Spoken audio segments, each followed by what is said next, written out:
Today we will discuss about aberrations. Okay? Today we will discuss about aberrations. Aberrations అంటే విధానాలు.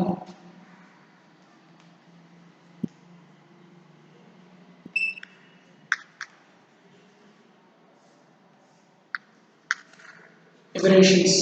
విపదనాలు. So here the simple equation derived and discussed in the earlier chapter.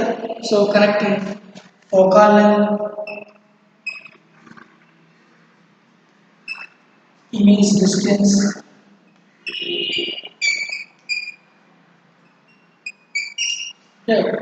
focal length, image distance, and object distance.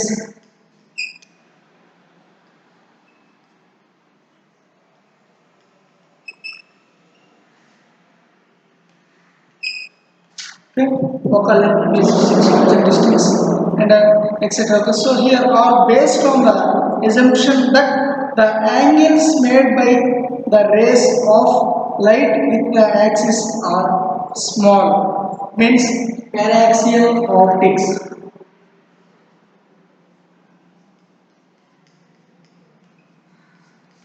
Okay, so ముందుగా ఈ aberrations మాట్లాడే ముందు దీనికి ముందు మనం interference చూసాం, డైఫ్రాక్షన్ చూసాం, అలాగే పోలరైజేషన్ కూడా చూసాం.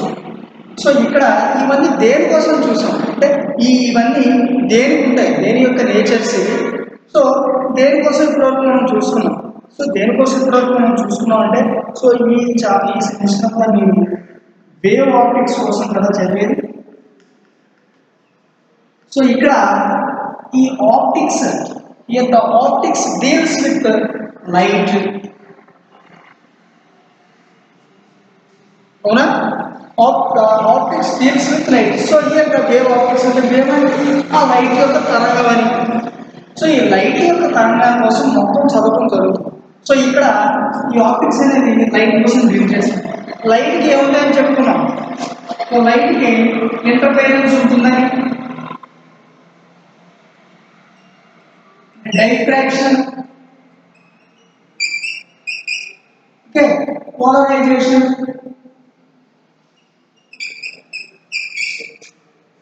okay, light scatter అవుతుంది,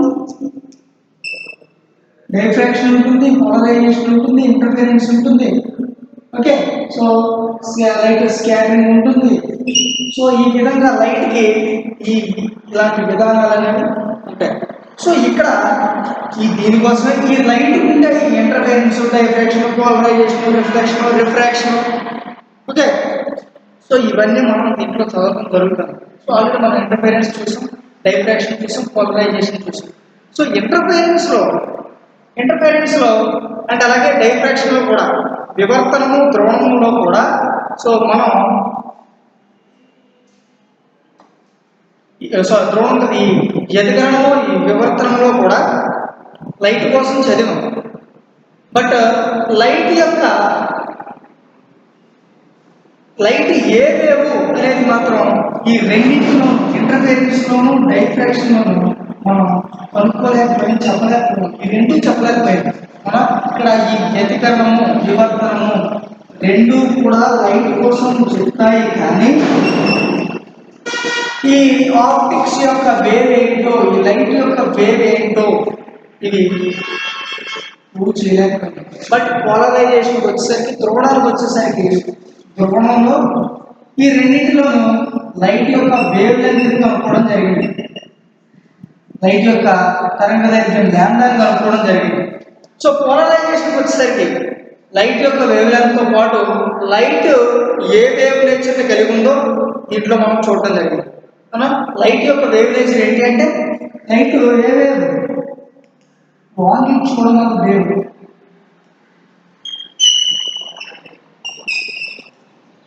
లైట్ యొక్క wave nature longitudinal wave nature లైట్కి ఉన్నది. లాంగిట్యూడనల్ వేవ్ నేచర్ ఉంది అని ఈ పోలరైజేషన్లో ఈ ద్రోణంలో మనం కనుక్కోవడం జరిగింది. ఈ ద్రోణం అనేది చెప్పడం జరిగింది. సో ఇక్కడ ముఖ్యంగా ఏంటి అంటే అలాగే పోలరైజేషన్ లైట్ ఎలా ప్రొడ్యూస్ చేయొచ్చు, అది దాన్ని ఒక క్రిస్టల్లో కానీ ఒక నికల్లో కానీ ప్లేస్ చేసినప్పుడు సో అది ఎన్ని విధాలు ఎన్ని రేస్గా అది స్ప్లిట్ అవుతుంది, సో ఒకరే ఎలా వెళ్తుంది ఒకరే ఎలా వెళ్తుంది అని మొత్తం మనం క్లియర్ కట్గా చూసుకోవడం జరిగింది. మనం దానికి ఎగ్జాంపుల్స్ కూడా మనం డిస్కస్ చేసుకోవడం జరిగింది. సో ఈ విధంగా interference, diffraction, polarisation, reflection, refraction, scattering ఇవన్నీ ఉంటాయి. సో ఇప్పుడు ఈ ఎమిరేషన్స్ అంటే ఈ విపదనాలు ముఖ్యంగా మనం 2 లైట్స్ని తీసుకుంటాం, అంటే 2 కలర్స్ని తీసుకుంటాం మెయిన్గా. సో దీంట్లో ఒకటి వైలెట్ ఉదాహరణ, 2 రెడ్ ఎరుపు రంగు. సో ఈ 2 ఎందుకు తీసుకుంటాం అంటే విప్జియా ఉంది కదా, విప్జియా ఇంద్రధనస్సు. సో వైలెట్ రెడ్ ఇక్కడ మీకు ఆల్రెడీ ఒకసారి మీరు అబ్జర్వ్ చేయండి. మీరు గ్యాస్ ఇంట్లో గ్యాస్ వాడతారు కదా, గ్యాస్. సో ఆ గ్యాస్లో గ్యాస్ బ్యూటేన్ అంటే ఆ గ్యాస్ సిలిండర్లో నింపే గ్యాస్ని బ్యూటేన్ గ్యాస్ అంటారు. అవునా? సో దీని యొక్క ఫ్లేము మీరు బాగా అబ్జర్వ్ చేస్తే ఈ గ్యాస్ సిలిండర్ యొక్క ఫ్లేము బ్లూ కలర్లో వస్తుంది. ఎప్పుడైనా అబ్జర్వ్ చేయండి మీరు, గ్యాస్ సిలిండర్ నుంచి వచ్చే గ్యాస్ స్టవ్ నుంచి వచ్చే ఫ్లేము బ్లూ కలర్లో ఉంటుంది.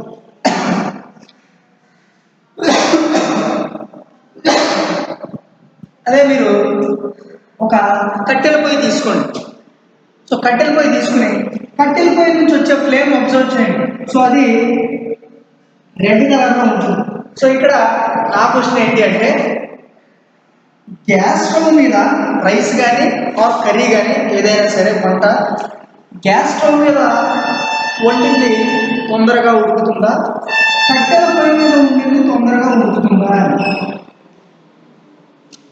సో ఇక్కడ దేని మీద తొందరగా ఉడుకుతుంది అంటే గ్యాస్ స్టవ్ మీదనే తొందరగా ఉడుకుతుంది. బట్ ఇది ఫ్లేమే 2 ఫ్లేమే, 2 హీట్నే ఇస్తాయి, హీట్ని కలెక్ట్ చేస్తాయి. సో 2 వేడికిస్తాయి. బట్ ఈ రెడ్ కలర్ కంటే ఈ బ్లూ కలర్ ఫ్లేమే ఎక్కువ పవర్ఫుల్గా ఉంటుంది, అంటే ఎక్కువ ఎఫిషియన్సీ కలిగి ఉంటుంది, ఎక్కువ హీట్ కలిగి ఉంటుంది. సో ఎందుకు బ్లూ కలర్ అయితేనే రెడ్ కంటే బ్లూ కలర్ ఎందుకు ఎక్కువ ఉంటుంది అంటే సూర్యుడికి విబ్జియాలో మీరు అబ్జర్వ్ చేస్తే సన్కి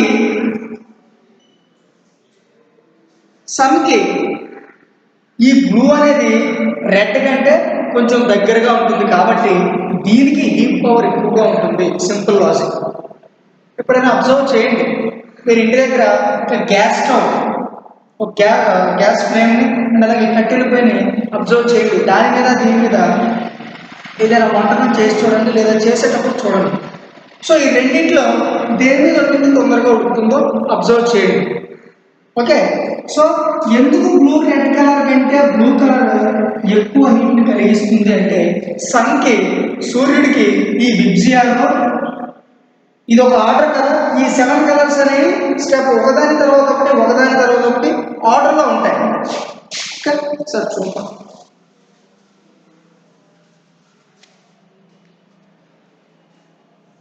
సో ఇది సన్ అనుకోండి.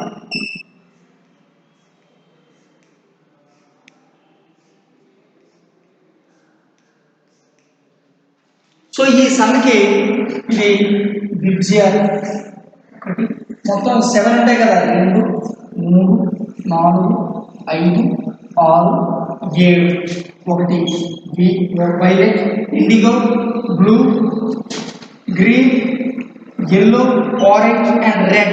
సో ఈ 7 కలర్స్ ఆర్డర్లో ఉంటాయి. సో ఇక్కడ ఈ బ్లూ అనేది సూర్యుడికి ఈ రెడ్ కంటే తక్కువ, అంటే ఈ రెడ్ కంటే దగ్గరగా సన్కి బ్లూ అనేది ఉంటుంది కాబట్టి ఈ బ్లూ కలర్ ఫ్లేమ్కి హీట్ ఎక్కువగా ఉంటుంది అని this is a simple logic. Okay. So ఈ విధంగా ఈ బ్లూ రెడ్కి డిఫరెన్స్గా ఉంటుంది. సో ముఖ్యంగా ఈ లైటింగ్ దీనికి సంబంధించి మనం ముఖ్యంగా ఈ 7 కలర్స్లో ఈ వైలెట్ని ఈ రెడ్ని తీసుకుంటాం. ఇంకా అది స్టార్ట్ అవ్వలేదు, బట్ ఒకసారి గుర్తుపెట్టుకుంటారని చెప్తున్నాను. ఎందుకని ఇది తీసుకుంటాం అంటే, సో ఇది స్టార్టింగ్, ఇది నీకు అర్థమయ్యే సింపుల్ లాజిక్ చెప్పాలంటే సింపుల్గా మనకు అర్థం కష్టం. ఇది స్టార్టింగ్ ఉంది, ఇది లాస్ట్లో ఉంది. సో ఈ రెండింటిని తీసుకుంటే ఆ రెండింటి మధ్య తేడా లేకుంటే కొంచెం ఈజీగా వీటితో పోల్చుకుంటే ఈజీగా తెలుస్తుంది అంతే. ఓకే, వైలెట్ రెడ్ ఎందుకు తీసుకున్నారు? వైలెట్ ఇండిగోనో లేదా వైలెట్ బ్లూనో లేకపోతే గ్రీన్ ఎల్లోనో లేకపోతే ఆరెంజ్ బ్లూనో తీసుకోవచ్చు కదా, తీసుకోవచ్చు. బట్ ఒక్కొక్కసారి అవి ఏమవుతాయంటే కలర్స్ కలిసిపోయినట్టు ఉంటాయి. సో వాటి మధ్య తేడా అనేది కొంచెం కలుపుకోవడానికి కష్టతరంగా ఉంటుంది. కాబట్టి ఒకటి స్టార్టింగ్ పాయింట్, రెండోది ఎండింగ్ తీసుకుంటే కొంచెం తెలుసుకోవడానికి ఈజీగా ఉంటుంది. Okay, so this is the simple logic. And then we will discuss about, so ఇప్పుడు రండి ఎబరేషన్స్ విభజనాలు. సో లాస్ట్ క్లాస్లో క్లాసెస్లో మనం ఇమేజ్ యొక్క డిస్టెన్స్, ఓకే, ఆబ్జెక్ట్ యొక్క డిస్టెన్స్ అండ్ అలాగే దాని యొక్క ఫోకల్ లెంత్, సో వీటన్నిటి కోసం మనం అబ్జర్వ్ చేయడం జరిగింది. ఓకే, సో అయితే ఇక్కడికి రండి. సో కింద అధ్యాయంలో ఇప్పటివరకు అదే చెప్తున్నాం. క్రింది అధ్యాయాల్లో సో ఈ దృశ్య వ్యవస్థ అక్షంతో కాంతి కిరణాలు అనేవి అత్యంత కోణాలు చేస్తాయని భావించి, సో అలాగే ఈ కటకాల నాభ్యంతరాలకు, సో వస్తువు మరియు ప్రతిబింబ దూరాలకు మధ్య సో సరళ సమీకరణాలు, ఓకే, ఈ సరళ సమీకరణాన్ని మనం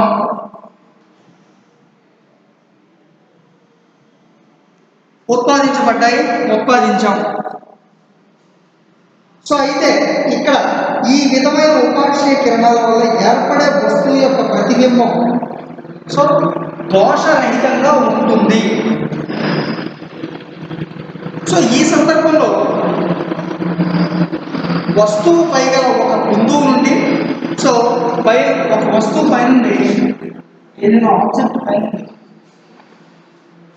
ఒక వస్తువు పై నుండి సో బయలుదేరే, అంటే వస్తువు పైగల ఒక బిందువు నుండి బయలుదేరే కాంతి కిరణాలన్నీ సో ఒక బిందువు వద్దకు కేంద్రీకరింపబడి ప్రతిబింబాన్ని అనేదాన్ని సో ఏర్పాటు చేయడం.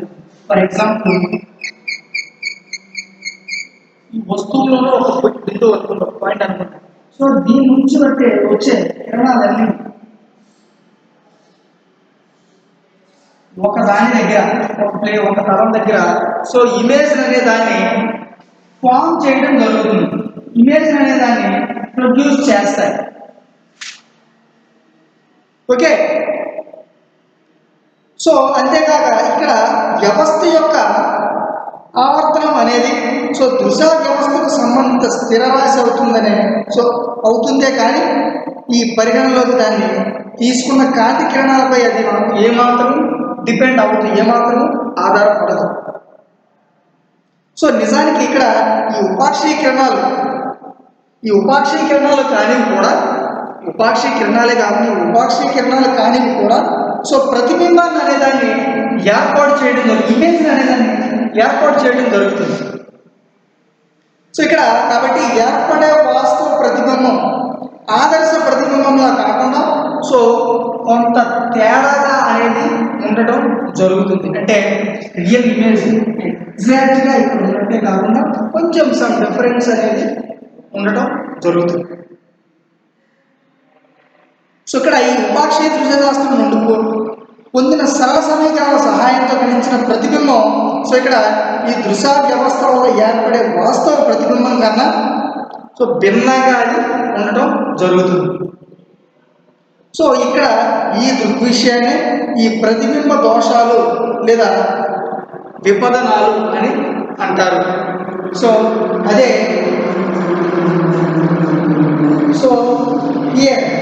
so the actual image depart from the ideal images. So here these deviations from the actual size, shape and the position of an image as calculated by simple equations of parallax optics are called aberrations. Okay so ఇక్కడ కాంతి తరంగం light యొక్క wave length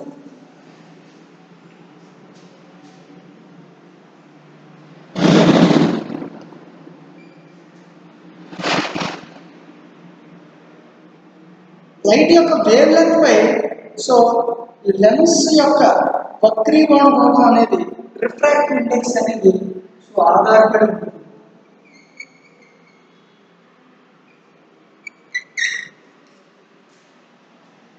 refractive index mu అంటాం దాన్ని. So ఇది ఆధారపడటం వల్ల so ఒక white paper లేదా ఒక బహువర్ణ కాంతిని ఉపయోగించినప్పుడు సో విక్షేపణం జరిగే వివిధ పదార్థాల ప్రతిబింబాలు అంటే వివిధ వర్ణాల ప్రతిబింబాలను సో అవి వివిధ వర్ణాల ప్రతిబింబాలు అనేవి ఏర్పడటం జరుగుతుంది. సో ఈ కారణంగా ఇమేజెస్లో ప్రతిబింబాలలో సో కలిగే దోషాలను వర్ణ విభజనం అదే క్రోమాటిక్ ఎబిరేషన్ అని అంటారు. ఓకే సో ఇక్కడ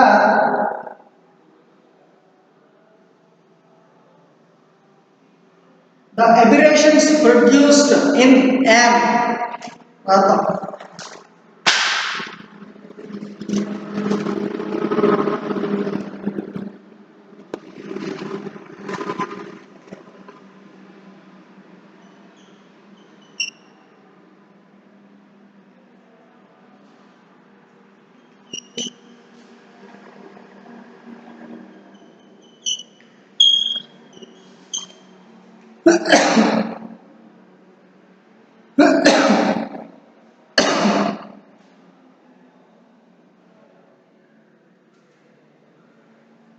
the aberrations produced in an image by the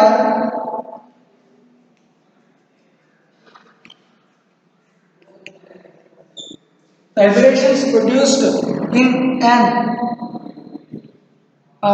image by the variation of refractive index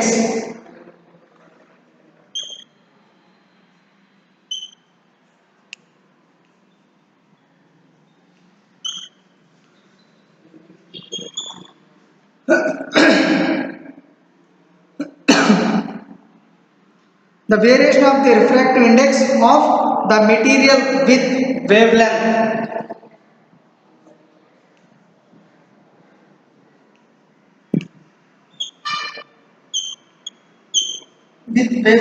or color.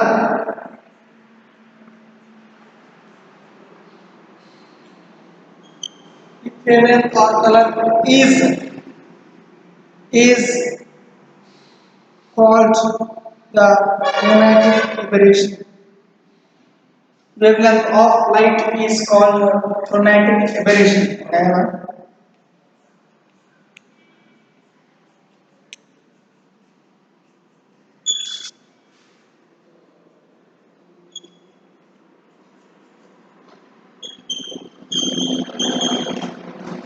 Chromatic aberration. Okay, so ఇక్కడ సో కాంతి తరంగ దైర్ఘ్యంపై ఘటక పదార్థ వక్రీకోణ కోణం ఆధారపడటం వల్ల తెల్లని లేదా బహువర్ణ కాంతిని ఉపయోగించినప్పుడు సో ఇక్కడ విక్షేపణం జరిగి వివిధ వర్ణాల ప్రతిబింబాలు అనేవి ఏర్పడతాయి. సో ఈ కారణంగా ప్రతిబింబాలలో కలిగే దోషాలను సో వర్ణ విభజనం అంటే క్రోమాటిక్ ఎబరేషన్ అని అంటారు దాన్ని. Okay so and then the another one is monochromatic aberration. Okay, so here the aberrations produced in an image even when a monochromatic light is used are called monochromatic aberrations or signal aberrations.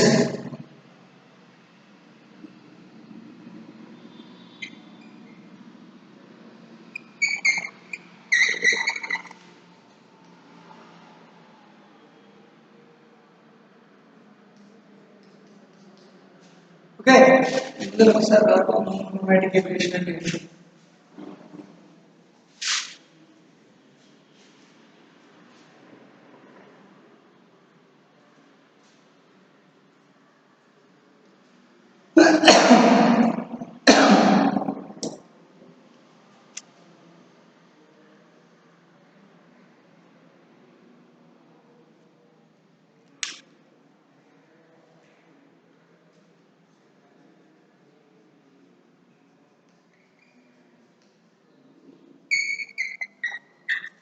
The aberration produced in an image.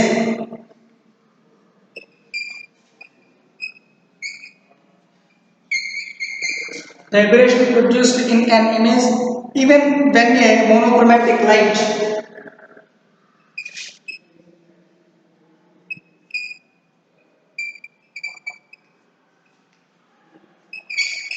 even when a monochromatic light is used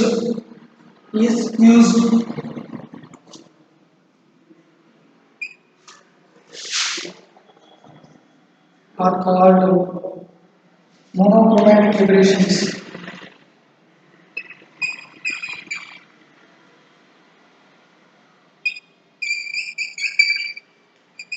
Are serial aberrations.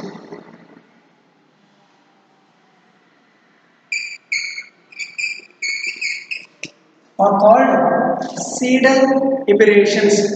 Okay, అంటే so ఏకవర్ణ కాంతి వల్ల ఏర్పడే ప్రతిబింబాలలో కూడా దోషాలు అనేవి ఉంటాయి. So వీటిని ఏకవర్ణ విపదనాలు లేదా monochromatic lights లేదా సీడల్ ఎబరేషన్ సీడల్ విపదనాలు అని అంటారు. సో ఇక్కడ ఈ సీడల్ విపదనాలకు ఈ మోనోక్రోమాటిక్ లైట్లో ఈ మోనోక్రోమాటిక్ ఎబరేషన్స్లో కూడా మోనోక్రోమాటిక్ ఎబరేషన్స్లో సో కొన్ని కేటగిరీస్గా విభజించడం జరిగింది ఈ సీరియల్ ఎబరేషన్స్ ఆర్ ఈ మోనోక్రోమాటిక్ ఎబరేషన్స్. సో ఒకటి స్పెరికల్ ఎబరేషన్, రెండు మూడు అస్టిగ్మాటిజం,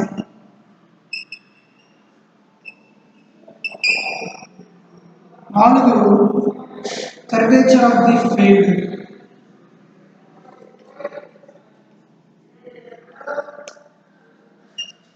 ఐదు డిస్టార్షన్.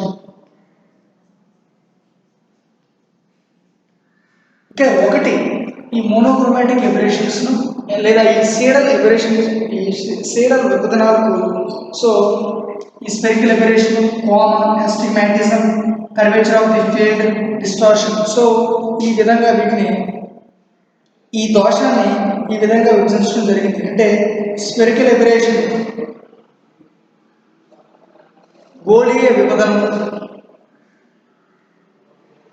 కేంద్రక వర్ణం కోమం, అస్టిగ్మాటిజం బిందు విస్తరణ, కర్వేచర్ ఆఫ్ ది ఫీల్డ్ వక్రత అలాగే డిస్టార్షన్ వికృతి. సో ఈ విధాలుగా దీన్ని విభజించడం జరిగింది. సో ఇక్కడ ఈ ప్రతిబింబాలలో కలిగే అలాగే ప్రతి దాంట్లోనూ మ్యాక్సిమం మోనోక్రోమాటిక్ లైట్నే యూజ్ చేస్తాం.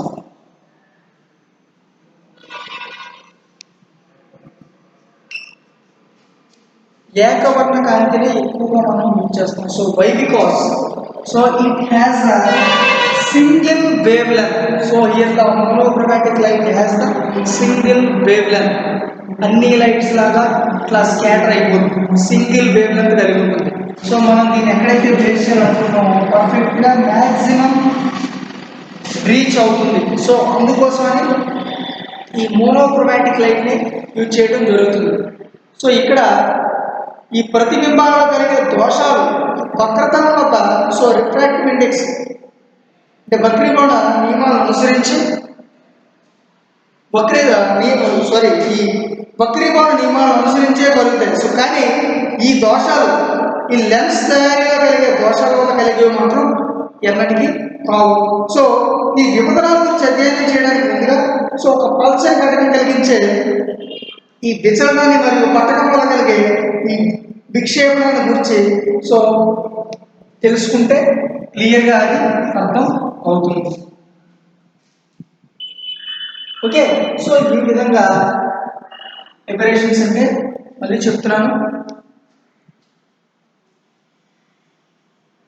So here so the actual images depart from the ideal images. So these deviations from the actual size and shape and position of an image as calculated by a simple equations are called aberrations. Okay, so ఈ విధంగా ఈ aberrations అనేది జరుగుతుంది. So ఈ aberrations అంటే ఏమీ లేదు, actual ఇమేజ్లో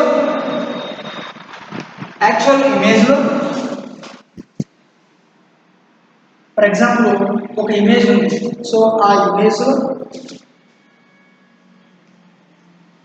ఈ ఇమేజ్ యొక్క సైజులో కానీ షేప్లో కానీ పొజిషన్లో కానీ సో డిఫరెన్స్ అనేది వస్తే డిఫరెన్స్ రావడాన్ని ఈ ఎబరేషన్ అని అంటే విభజనాలని అంటారు. సింపుల్గా ఏదైనా ఒక ఇమేజ్ ఉన్నటువంటి యాక్చువల్ ఇమేజ్ ఒరిజినల్ ఇమేజ్ ఒకటి, సో ఆ యొక్క ఇమేజ్లో ఆ ఇమేజ్ యొక్క షేప్లో కానీ సైజులో కానీ దాని యొక్క పొజిషన్లో కానీ మార్పు ఎలాంటి మార్పు అయినా వస్తే లేదా ఈ మార్పు రావడాన్ని విభజనాలు అని అంటారు. సో దాన్ని ఎబరేషన్స్ అని అంటారు. ఓకే, నా మోనోక్రోమాటిక్ ఎబరేషన్ అబ్జర్వ్ చేస్తే so here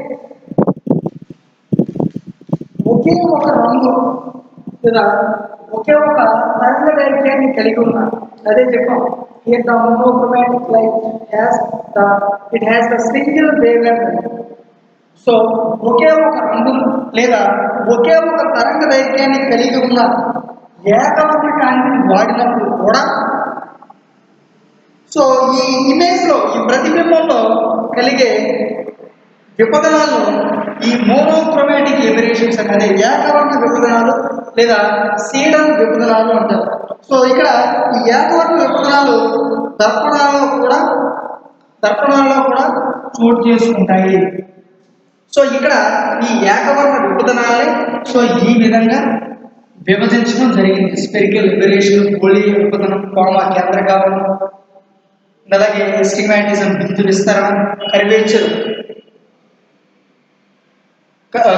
of the field, వక్రత, అలాగే డిస్టార్షన్, వికృతి. సో ఈ విధంగా ఈ మోనోక్రోమాటిక్ లైట్ని విభజించడం జరిగింది.